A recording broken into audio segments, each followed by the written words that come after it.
Right, are we good to go? Yeah. Or are we all going? Yeah. Oh, right. Oh, sorry. Right. We're just like having a nice little chat. Yeah, am I allowed to swear, by the way? Because Of course you can. Oh, it's terrible because I got interviewed for like Ed Fringe or something. Like they were very like, hey, like, young sort of hipstery, like, and the guy was wearing a leather jacket that interviewed me, and I think I said wank about 4 times. I didn't mean to. Did they look at you like No, they kind of looked at me like, because they were all like student lads, like a bit like, oh bloody hell, like I think they didn't know whether to really like me or be a bit like, oh, she's a bit much.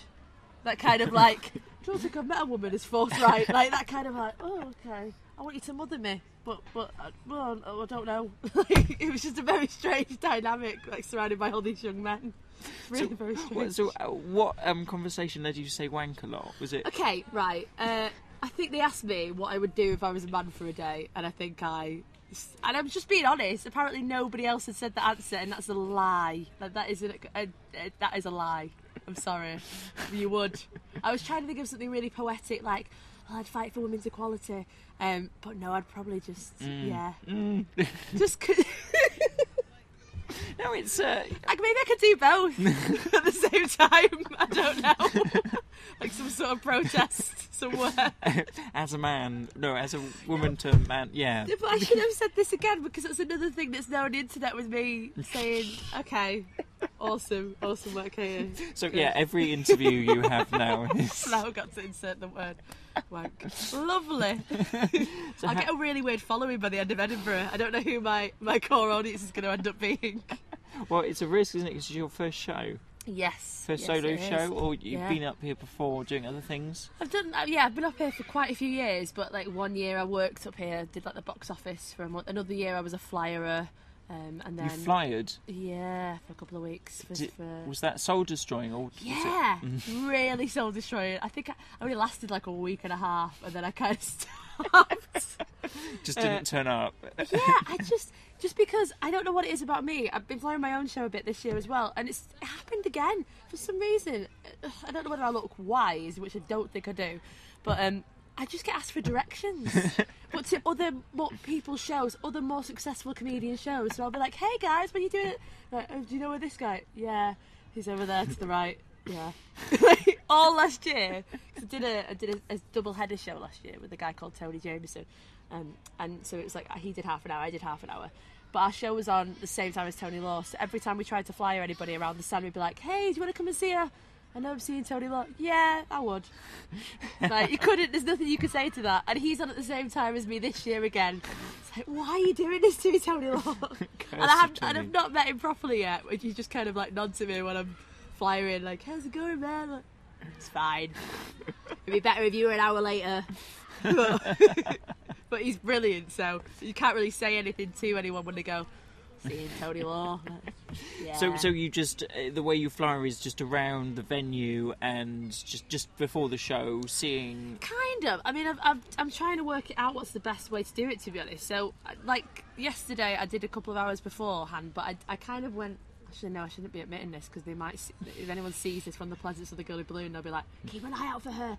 I've been going around the tables just having chats, and that's actually much better. It's much more fun as well, because loads of people couldn't come and see the show because they were leaving town. But they were really nice about it, and they were like, "Oh, that sounds so exciting, really good luck," and got a few Twitter followers out flyering. They can't come and see the show, but we're going to follow you on Twitter, so... That was quite fun. That's nice, and nice to have chats and sort of just be social and enjoy the festival a bit like that. Yeah, definitely. Because I've had because I think I did a bit of flyer and it kind of got a bad vibe of it. Like I already hate doing it before I've even started, so it puts me in a bad mood. But actually doing that yesterday made me think, actually, it's really good fun. If you get the right people, and of course there's going to be a couple of people that are going to be, "No, how dare you? I'm here for the art, not for this." But it's been really nice to chat to people, actually, and it put me in quite a nice mood for my show yesterday. And your show is Your Dad's Not Funny, is that what it's called? Yes. Right. Well done. It's really impressive, Matt. You've done your research. I have done a little. So how is that the thrust of your show? You saying Thrust, to someone else? What a great word. The thrust. No, it's because people used to say that to me because my dad was a stand-up comedian. So people used to say that to me. So it's kind of it's very much about my dad, but it's more about the fact that I didn't want to be a comedian because he was one, and how I've kind of ended up being one again, not even against my will, but against my own better judgment. It's me examining how this has really happened.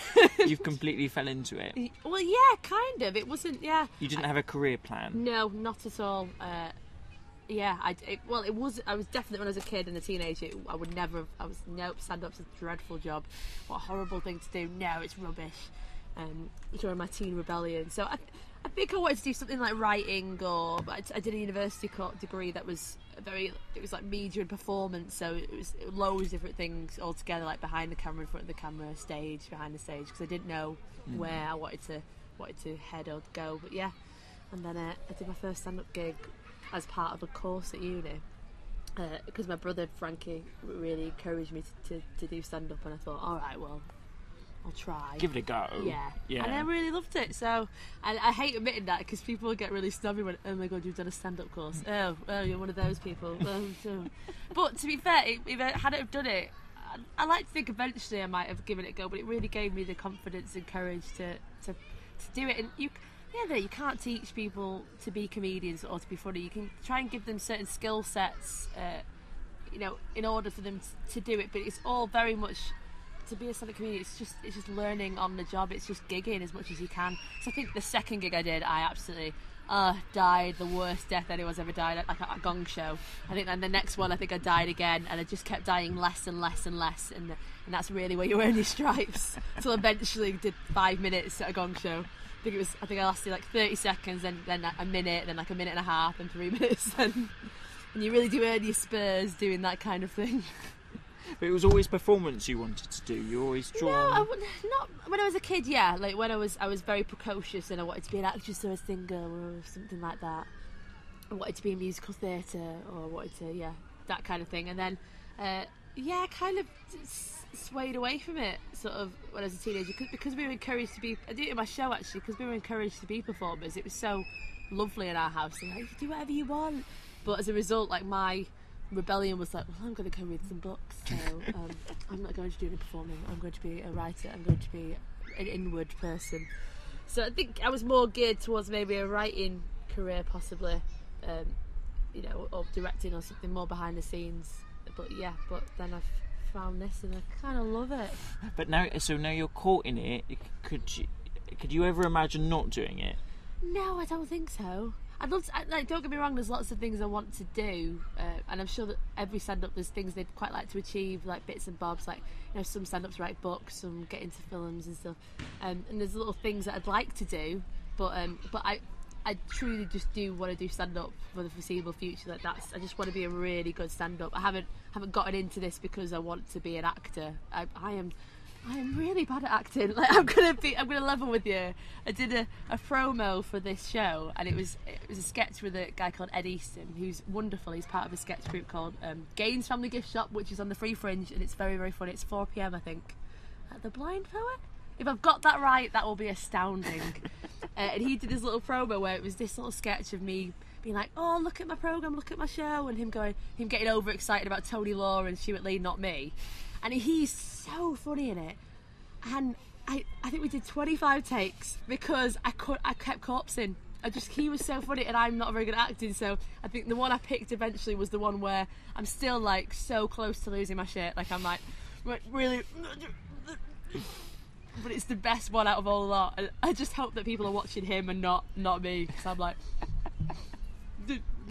But you were acting as you. Yes. But it was a bit, I suppose, because you're under pressure and the camera's there and you're... When I say camera, it was my MacBook. We just did the... You were just holding it. No, it's just, we put it on like one of the, like the sofa, the footrest of the sofa. Oh, I know, just put it on there and then just clicked. It was very high tech. Yeah, that's sweet. No, I like that because technology's more accessible now. You can do those kinds of things, and you can do things like your podcast that you were telling me about.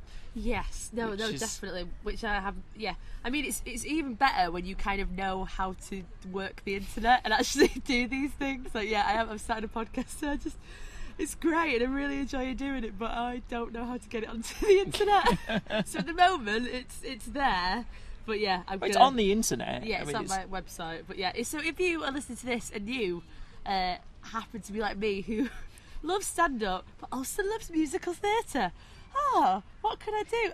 Maybe talk to stand-ups about musical theatre. Yeah, that's what my podcast is about, which is it's a very niche thing. And I think there's going to be 1 in 100 people who think that's the best idea anyone's ever had, and everyone else will be like, I could not think of anything worse.